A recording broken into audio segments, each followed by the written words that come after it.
जैसे प्रश्न है, जैसे प्रश्न है का भाषा, उसके सिम्टम्स क्या क्या है। तो हमने स्थित प्रज्ञा के जो सिम्टम्स होते हैं, जो लक्षण होते हैं, वो पढ़े थे कल 55वें श्लोक में। हम्म। तो ये एक एक फिर करके। हाँ फिर वो कैसे बोलता है, उसकी भाषा क्या है, वो कैसे बैठता है, कैसे चलता है, हाँ, इस ये तरह एक से। एक करके कल हमने चर्चा किया था ना प्रभु। जैसे उसके सिम्टम्स क्या होते हैं, 55वें श्लोक में बताया गया है, प्रजा हाथी यदा कामान सर्वान पार्थ मनोगतान। किस प्रकार से जो स्थित प्रज्ञा होता है वो सभी प्रकार के भौतिक इच्छाओं से मुक्त होता है। हम्म। हाँ, और वो सेल्फ सेटिस्फाइड होता है क्योंकि वो भगवान का दास है। उसको स्थित प्रज्ञा बोला जाता है। फिर किम प्रभाषेता। वो कैसे प्रभाषेता, मतलब वो कैसे व्यवहार करता है, कैसे बोलता है। हम्म। तो उसमें बताया गया है कि किस प्रकार से वो दुखेसु अनुद्विग्नः सुखेसु विगत स्पृहा, जो 56वां श्लोक है। और 57 श्लोक है, यह सर्वत्र सर्वत्रानभीष्णेहास तत्त प्राप्य शुभाशुभान। किस तरह से वो शुभ और अशुभ के प्रति आसक्त नहीं होता है, उससे प्रभावित नहीं होता है। फिर उस तरह हमने हम्म। किम आसीत का चर्चा किया था। Yes bro.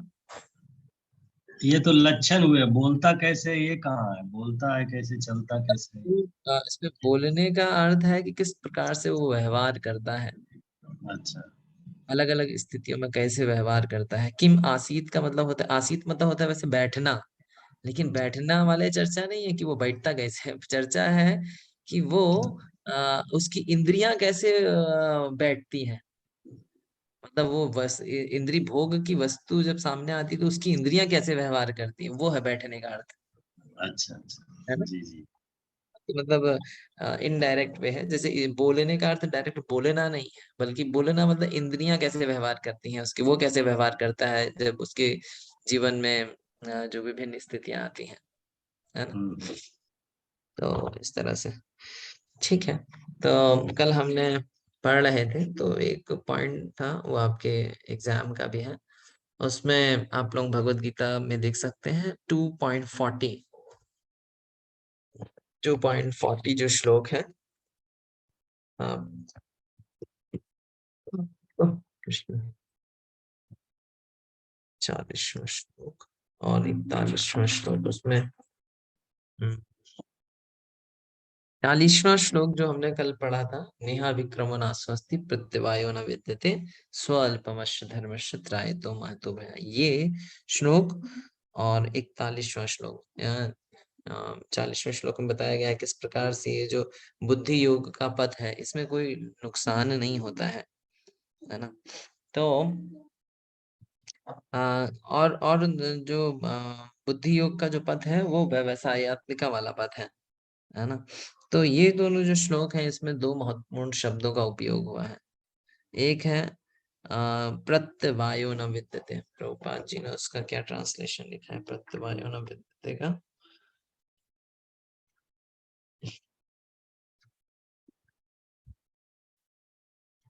ह्रास कभी नहीं होता। है ह्रास कभी नहीं होता है, इसमें वर्ड में नहीं। ह्रास कभी नहीं होता है प्रत्यवायो का ना। प्रत्यवायो मतलब ह्रास, ह्रास मतलब उसका नुकसान कभी नहीं होता है, उसका क्षय कभी नहीं होता है। हाँ, और दूसरे श्लोक में वैशायात्मिका बुद्धि बताया है। तो आपको थोड़ा सा 2-3 मिनट लेके ये जो श्लोक है 40 और 41, इसको पढ़ना है। और इसमें प्रत्यवायो और व्यवसायत्मिका बुद्धि को किस रूप से प्रभुपाद ने व्याख्या करी है उसको बताना है। 40 और 41, 40 में प्रत्यवायो और 41 में व्यवसायत्मिका बुद्धि। ये जो दो श्लोक हैं, इनको किस तरह से, इन दो, ये जो दो वर्ड हैं उनको प्रभुपाद ने किस तरह से एक्सप्लेन किया है।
हरे कृष्णा। तो डिवोटीज कैन शेयर ये दो शब्दों के बारे में प्रभुपाद जी क्या लिखे हैं। प्रत्यवायो न विद्यते, ह्रास कभी नहीं होता। जो भक्ति पथ है उसमें कभी नुकसान नहीं होता है। प्रत्यवाय में प्रभुपाद लिखे हैं कि आप जो है मान लिया जाए कोई भौतिक कार्य करते हैं तो उसको जब तक 100% नहीं करेंगे तो वो वो उसका फल नहीं मिले, और साथ में यह जीवन के अंत में वो नष्ट हो जाएगा। लेकिन यह जो है ये आध्यात्मिक प्रगति यदि आप 100% नहीं भी कर पाते हैं तो आपको वापस मौका मिलेगा, मतलब उसको पूरा आगे करने के लिए। मान लिया 10% किए हैं तो 11% से आगे वो कभी भी नष्ट नहीं होता, आध्यात्मिक प्रगति की हुई। ओके, उसमें उसमें ऐसा नहीं है कि इसमें जीरो से स्टार्ट करना पड़ेगा। जितना हमने उसमें उन्नति करी। उदाहरण दिए हैं जामिल का जो है ने कुछ प्रगति की थी लेकिन उसे वापस मौका दिया गया। और भी बहुत सारे उदाहरण है शास्त्रों में, जैसे प्रहलाद महाराज की भी कहानी आती है नरसिंह पुराण में। किस तरह से पूर्व जन्म में उन्होंने शुकृति करी थी। नरसिंह चतुर्दशी के दिन गलती से वो उन्होंने व्रत रख लिया था, तो अगले जन्म में उनको प्रहलाद महाराज के रूप में बर्थ मिला। या नारद मुनि का भी आता है, प्रीवियस बर्थ में उन्होंने तपस्या करी थी भगवान के दर्शन प्राप्त करने के लिए। तो इस तरह से बहुत सारे उदाहरण हैं। प्रत्यवायो न विद्यते कि ये जो आध्यात्मिक जो उन्नति होती है उसका नाश नहीं होता है कभी, हमेशा। ओके, और किसी का कोई पॉइंट, कोई उनको मिला प्रत्यवायो न विद्यते से रिलेटेड? एक और बहुत फेमस उदाहरण है, भरत महाराज का भी बहुत अच्छा उदाहरण है प्रत्यवायो न विद्यते का, कि जी पूर्व जन्म में वो क्या कहते हैं, भरत महाराज थे, फिर उसके बाद वो जड़ भरत, मिर्ग बने फिर जड़ भरत बने। तो प्रत्यवायो न विद्यते। ओके ओके, ठीक है। नेक्स्ट है व्यवसायत्मिका बुद्धि के बारे में क्या क्या है, और कोई बताएगा? प्रभु जी ने बता दिया, और कोई बता सकते हैं? व्यवसायत्मिका बुद्धि के बारे में क्या बताया गया है? नव किशोर प्रभु बताना चाहेंगे कि व्यवसायत्मिका बुद्धि के बारे में? नहीं, कोई और भी शेयर कर सकते हैं जिसने पढ़ा, जिसको सब मिल गया। व्यवसायत्मिका बुद्धि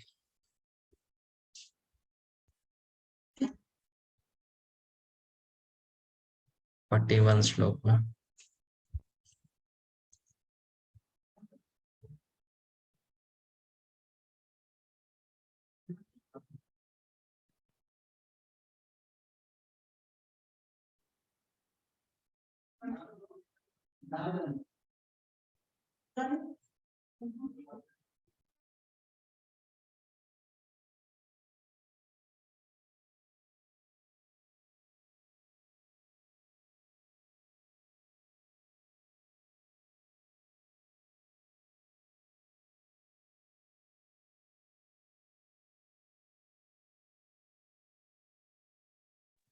यस प्रभु, व्यवसायत्मिका बुद्धि के बारे में क्या बताया, कोई शेयर करना चाहेगा?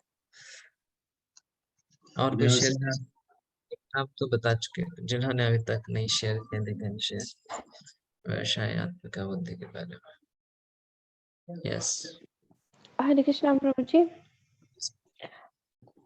इससे मुझे ये समझ में आया था कि जिनका प्रयोजन जो है वो दृढ़ रहता है और उसी मार्ग पर वो चलते रहते हैं, उन्हें वो लक्ष्य मिल जाता है। और जो स्थिर बुद्धि वाले नहीं होते हैं वो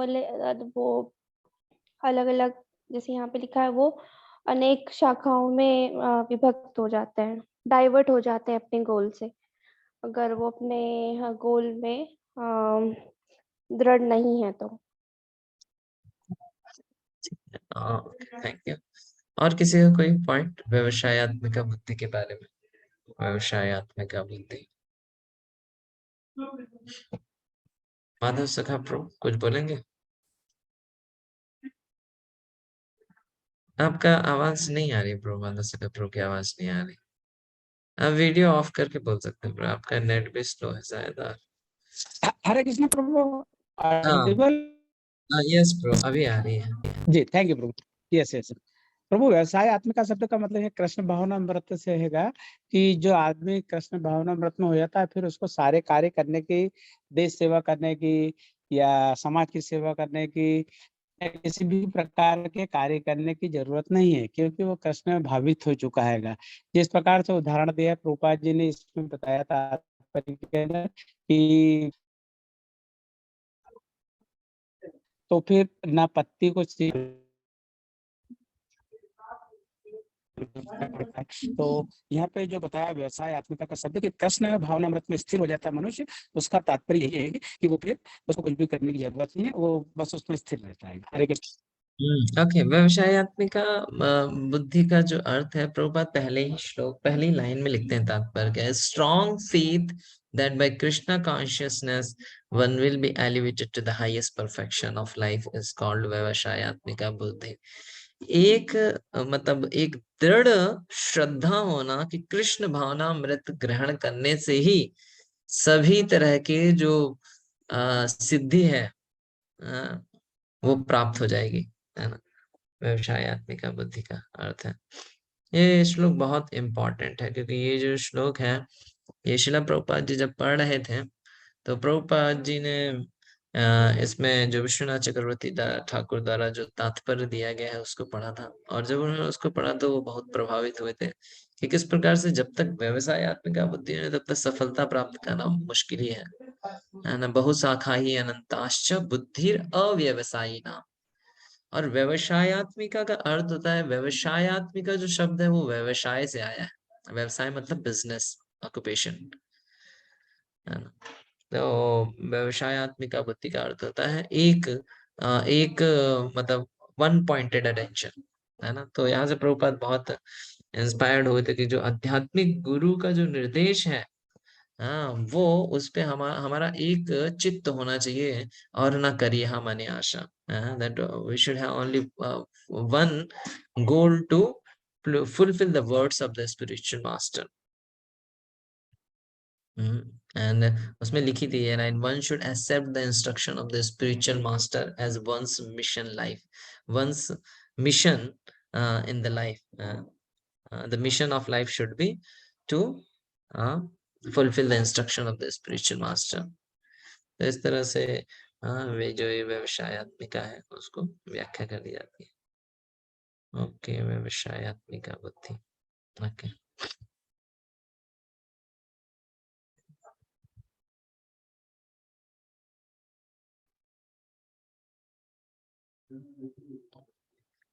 तो कल हम पढ़ रहे थे सेकेंड चैप्टर, कौन से श्लोक तक चर्चा करी थी कल हमने?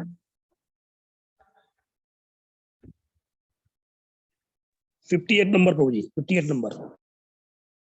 58 नंबर है ना।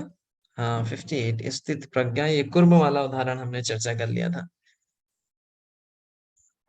अच्छा, जो हमने इसमें अभी तक क्या चल रहा है ये थोड़ा सा रिकैप कर लेते हैं कि किस प्रकार से भगवान अर्जुन को जो अर्जुन है वो भगवान की शरणागत हो जाते हैं, और जो भगवान है उनको अलग अलग तरीके, जो अर्जुन के जो तर्क हैं कंपैशन का, एंजॉयमेंट का, सिंफुल रिएक्शन का, उसको अलग अलग स्तर पे अलग अलग तरह का ज्ञान देके उनके जो संशय उसको दूर करते हैं।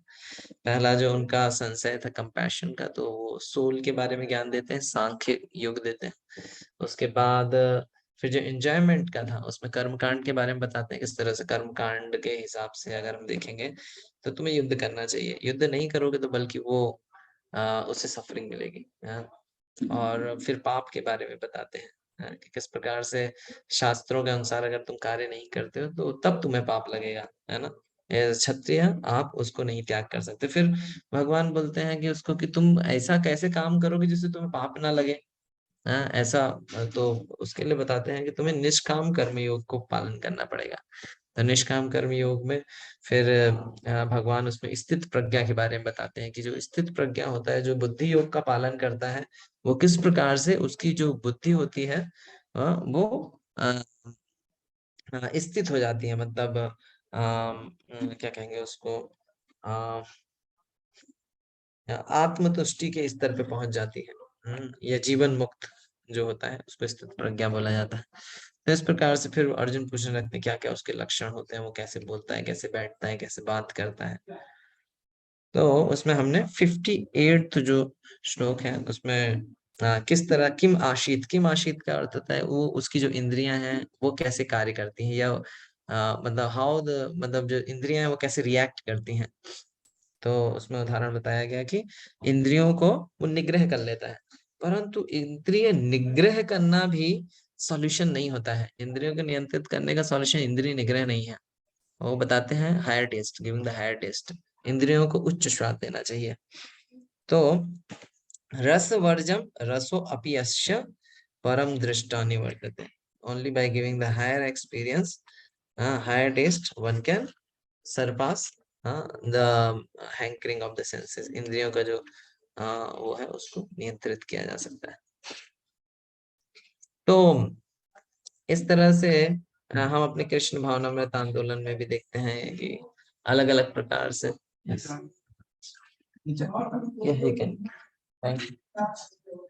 सो यहाँ पे बताते हैं किस प्रकार से इंद्रियों को नियंत्रित करने का जो सिद्धांत है वो है उनको उच्च स्वाद देना। जो कृष्ण भावनामृत है वो यही तरीका है। जैसे बहुत सारे योग अन्य पंथाएं भी हैं, परंतु जो कृष्ण भावनामृत जो पंथा है वो सर्वश्रेष्ठ पंथा है, क्योंकि क्योंकि उसमें क्योंकि जैसे जो इंद्रियां हैं वो उनको निग्रह नहीं किया जा सकता, उनको हायर एंगेजमेंट दी जा सकती हैं। तो इस तरह से आगे के जो श्लोक हैं उसमें इंद्रियों मतलब किस प्रकार से जो भक्ति है या बुद्धि योग है वो श्रेष्ठ है उसके बारे में बताया जाता है। जैसे अगर हम 60 नंबर श्लोक देखेंगे तो उसमें बताते हैं किस प्रकार से यत तो ही अपि कौन्तेय पुरुष विपश्चिता, कि किस प्रकार से एक जो बहुत ही ज्ञानवान व्यक्ति है, हाँ पुरुषस्य विपश्चिता, विपश्चिता का अर्थ है जिसको पूर्ण रूप से ज्ञान है सही और गलत का, मतलब ज्ञानी का बोला गया है।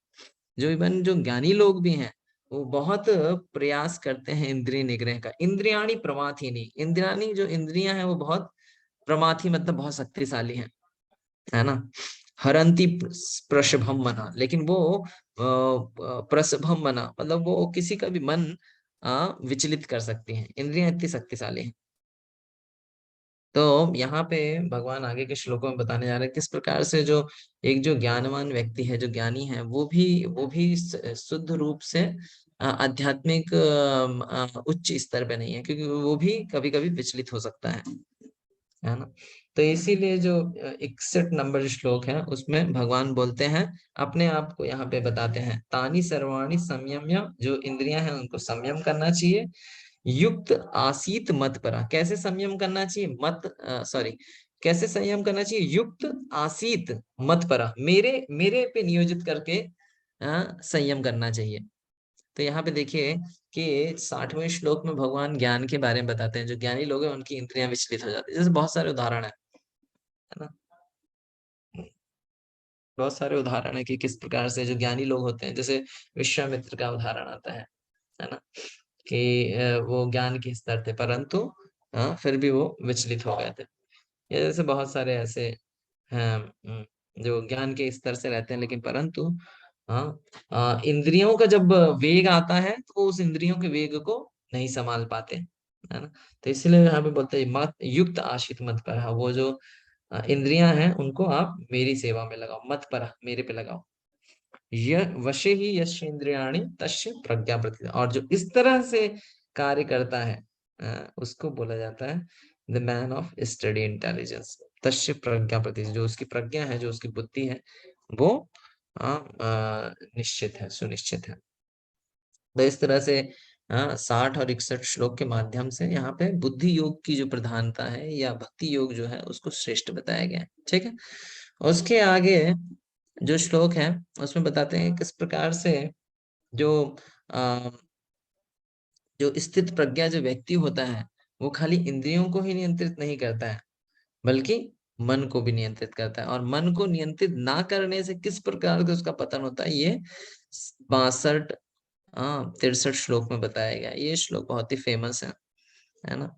तो आप एक काम कर सकते हैं, जल्दी से इसका ट्रांसलेशन पढ़िए और ट्रांसलेशन पढ़ के बताइए कैसे एक व्यक्ति जो अपनी इंद्रियों को नियंत्रित नहीं कर रहा है, जो अपने मन को नियंत्रित नहीं कर रहा है, उसका कैसे पतन होता है। एक 62 और 63 श्लोक को पढ़ के हरे कृष्णा प्रभु। जस्ट इंद्रिय विषय- जस्ट पढ़ लीजिए और पढ़ के फिर बाद में बताना है। आपने जस्ट अच्छा, पढ़ लीजिए और फिर उसके बाद में बताना है किस तरह से इंद्रियों का मन नियंत्रित ना होने की वजह से इंद्रियां कैसे पतन हो जाता है जीव का।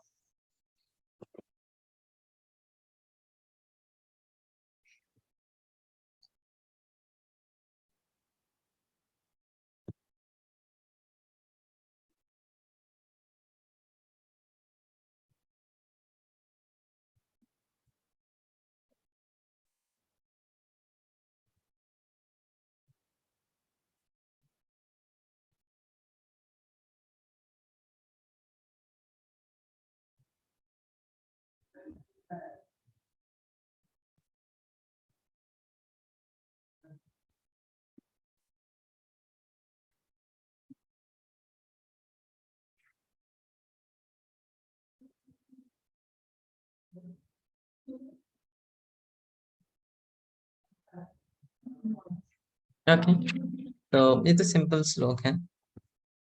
ओके, कोई शेयर करना चाहता है, कोई बताना चाहेगा, कोई एक्सप्लेन करना चाहता है? विश्वनाथ प्रभु को छोड़ करके वो पहले बता चुके हैं। ओके, कोई और शेयर करना चाहते हैं किस तरह से ये पतन होता है?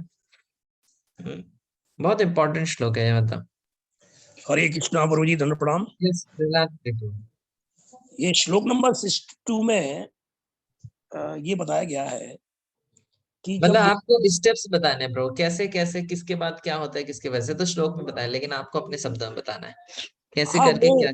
यस। हाँ वही वही बता रहा हूँ प्रभु जी। इसमें क्या है कि जब व्यक्ति इंद्रिय विषयों के बारे में चिंतन करता है तो उसके प्रति जो है आसक्ति उत्पन्न हो जाती है। जैसे मान लिया कि उसको सुंदर चीजें देखने का मतलब शौक हो गया है, तो वो उसके प्रति ज्यादा आसक्त हो जाता है। और फिर जब वो इच्छा पूरी नहीं होती है या तो उसे सुंदर वस्तुएं देखने की इच्छा पूरी नहीं होती है या नहीं मिलती है, तो फिर उसके अंदर जो है वो क्रोध उत्पन्न मतलब जागृत हो जाता है। और जब क्रोध, जी प्रभु जी, तो नहीं, कंटिन्यू कीजिए। हाँ, तो जो जब वो क्रोध जागृत होता है तो क्रोध से क्या होता है कि उसकी जो मोह उत्पन्न होता है, और मोह से जो है उसकी स्मरण शक्ति जो है वो जो है भ्रमित हो जाती है। और उसके बाद जो है उसकी बुद्धि नष्ट हो जाती है और वो पाप के गठन गिर जाता है। कहने का मतलब ये है कि अगर हम किसी इंद्रिय विषय में, इंद्रिय विषयों के प्रति चिंतन करते रहेंगे तो अंत में हमको पाप पाप में ही मतलब जाना है, पाप भव में गिर जाएंगे। ये है इस दोनों श्लोकों का मतलब। हरे कृष्ण। ठीक है, बहुत अच्छा प्रो ने बताया किस प्रकार से जैसे अनियंत्रित मन होता है वो किस प्रकार से किसी का पतन करता है, उसके बारे में बताया गया है ना। कि जैसे अनियंत्रित मन है तो वो क्या करेगा, वो उसकी जो इंद्रियां वो इधर उधर भटकती रहेंगे। तो वो जो इंद्रियां हैं वो अलग अलग विषय वस्तुओं का चिंतन करती हैं, है ना। जैसे भागवतम में भी श्लोक आता है ना, प्रसंगम अजरम पाशम आत्मनः कवियो विदु स एव साधु सुकृतो मोक्ष धारम अपावृष्टम। किस तरह से प्रसंगम असरम ओके, कि किस प्रकार से अगर जो जो व्यक्ति है, अगर वो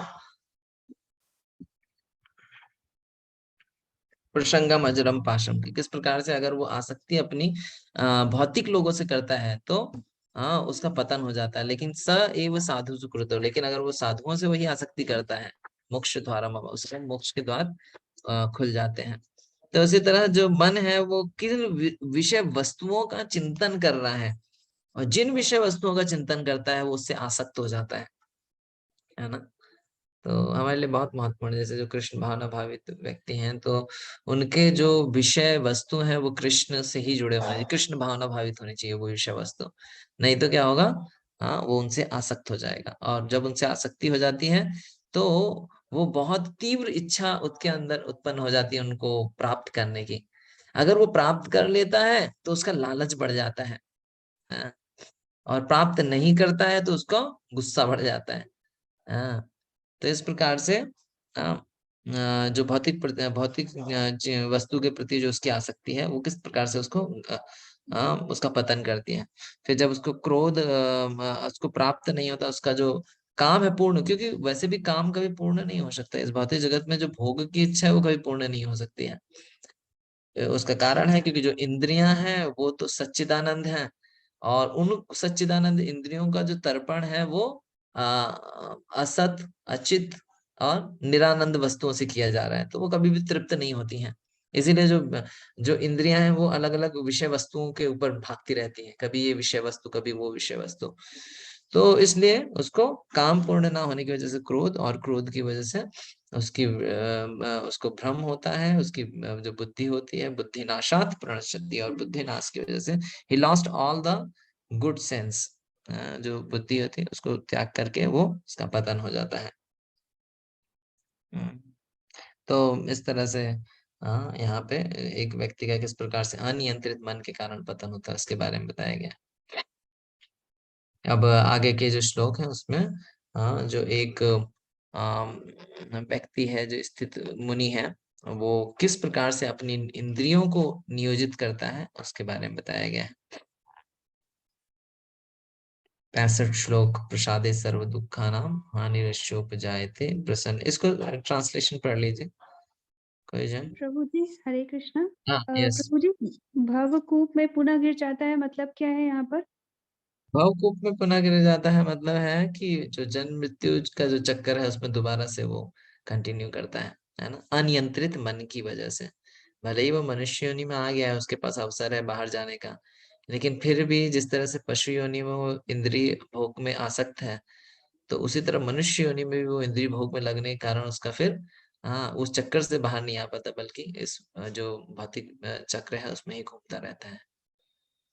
प्रभुपाद जी में बोलते थे कि इस भौतिक जगत में सबसे बड़ा खतरा क्या है। आप लोगों से पूछा जाए क्या उत्तर देंगे, इस भौतिक जगत में सबसे बड़ा खतरा क्या है? हमारे जन्म लिए। मृत्यु के चक्रव्यूह से नहीं निकल पाना सबसे बड़ा हाँ, प्रॉब्लम है। हाँ, प्रभुपाद जी इसी को दूसरे भाषा में बोलते थे। ओके, यस प्रभु विश्वनाथ प्रभु। सबसे बड़ा मन को नियंत्रित ना करना। मन को नियंत्रित ना कर पाना सबसे बड़ा खतरा। और कोई और इससे बड़ा खतरा? हम्म प्रभुपाद जी बोलते हैं सबसे बड़ा खतरा है मनुष्य योनि में मृत्यु तो नहीं है, क्योंकि मृत्यु तो निश्चित है, मृत्यु तो होनी है, मृत्यु खतरा नहीं है। मृत्यु से ज्यादा खतरा क्या है? मृत्यु से ज्यादा खतरा है निम्न योनियों में प्रवेश करना, है ना, निम्न योनियों में पतन हो जाना, वो सबसे बड़ा खतरा है। क्योंकि एक बार मनुष्य अगर निम्न योनियों में प्रवेश कर जाता है तो फिर उसके पास चॉइसेस नहीं रहती हैं, उसके पास मतलब वो पूर्ण रूप से प्रकृति पे आश्रित होता है ना। कोई किस्मत बस किसी भक्त ने उस पर कृपा कर दी तो हो सकता है वो उसकी उन्नति हो जाए, परंतु जनरली जैसे मान लीजिए कोई दूर कहीं जंगल में जाएंगे तो देखिए वहां पे छोटे छोटे कीड़े मकोड़े रहते हैं, तो वो उसी योनि में पड़े रहते हैं, कोई उनके पास चांस नहीं है। जैसे हम लोग तो यहाँ पे सिटी में हैं, या मतलब जहाँ पे भी हैं कृष्ण भक्त लोग हैं, तो कुछ ना कुछ कृपा मिलती रहती है। लेकिन मान लीजिए कोई दूर दराज जंगल में कहीं एक घास का पेड़ बना हुआ है या कोई एक पेड़ बना हुआ है, तो हजारों साल तक वो वैसे ही खड़ा रहेगा, उसके पास कोई अपॉर्चुनिटी नहीं है लिबरेशन की वहां से। तो इस तरह से प्रभुपाद बोलते हैं निम्न योनियों में प्रवेश करना जो है वो सबसे बड़ा खतरा है। तो ये स्पेशली एक जो योगी है जो बहुत प्रयास करके अपनी इंद्रियों को नियंत्रित करने का प्रयास कर रहा है, तो उसके लिए किस प्रकार से अन्य भौतिक वस्तुओं, अनियंत्रित मन के कारण अन्य भौतिक वस्तुओं के प्रति आसक्ति उसके पतन का कारण हो सकता है ना? तो यहाँ पे ओके 65 का ट्रांसलेशन पढ़ सकते हैं। ट्रांसलेशंस पढ़ लीजिए अभी एक दो श्लोकों के। नव किशोर प्रभु आप पढ़िए, आपके पास पुस्तक है? जी प्रभु जी, हरे कृष्णा दंडवत प्रणाम। इस प्रकार से कृष्ण भावनामृत में तुष्ट व्यक्ति के लिए संसार के तीनों ताप नष्ट हो जाते हैं, और ऐसी तुष्ट चेतना होने पर उसकी बुद्धि शीघ्र ही स्थिर हो जाती है।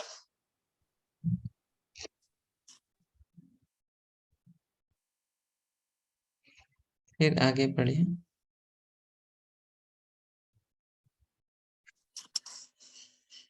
जो कृष्ण भावना अमृत में परमेश्वर से संबंधित नहीं है, उसकी ना तो बुद्धि दिव्या होती है और ना ही मन स्थित होता है, जिसके बिना शांति की कोई संभावना नहीं है। शांति के बिना सुख हो भी कैसे सकता है। ओके, 67 पढ़िए। जिस प्रकार पानी में तैरती नाव को प्रचंड वायु द्वारा बह ले जाती है, उसी प्रकार से विचरणशील इंद्रियों में से कोई एक जिस पर मन निरंतर लगा रहता है, मनुष्य की बुद्धि को हर लेती है। इंद्रियाणाम हि चरताम यन्मनो अनुविधीयते तद अस्य हरति प्रज्ञा वायुर्नावम इवामृषि। एक बहुत ही अच्छा श्लोक है। एक मिनट में देखता हूँ। अच्छा, इसका तात्पर्य पढ़िए, कोई पढ़ सकता है? कोई और पढ़िए, कोई है इनके पास हिंदी पुस्तक है? मैं आपको हरे एक कृष्ण हरे कृष्ण की आवाज कट रही है। हरे कृष्ण प्रभु जी, मैं पढ़ूं प्रभु जी? भगवान की सेवा में ना लगे रहें, और यदि ठीक है प्रभु। माता जगह प्रो, आपकी आवाज कट रही है, आपको नेटवर्क में आना पड़ेगा थोड़ा। यस, आप पढ़ सकते हैं। हरे कृष्ण। हाँ, यस कुणाल प्रो। जिस प्रकार पानी में तैरती नाव, प्रभु इसका जी ये तात्पर्य पढ़। तात्पर्य, यदि समस्त इंद्रियां भगवान की सेवा में न लगी रहे और यदि इनमें से एक भी अपनी तृप्ति में लगी रहती है, तो वह भक्त को दिव्य प्रगति पथ से विपत कर सकती है, जैसा कि महाराज अम्बरीश के जीवन में बताया गया है। समस्त इंद्रियों को कृष्ण भावनामृत में लगा रहना चाहिए, क्योंकि मन को वश में करने की यही सही एवं सरल विधि है।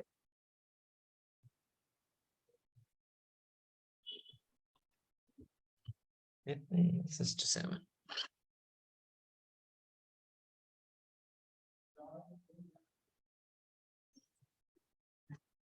ओके, एक मैं श्लोक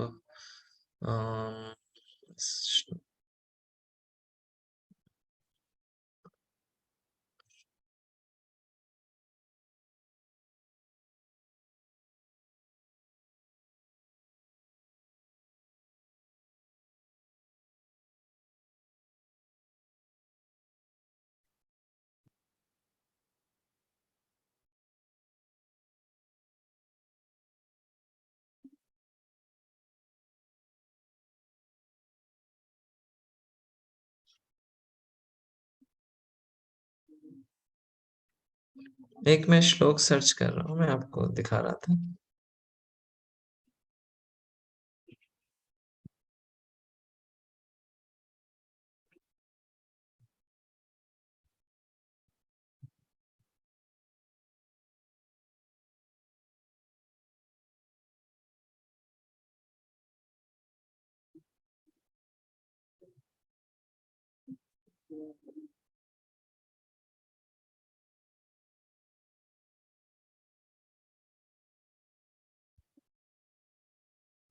आई मिल गया।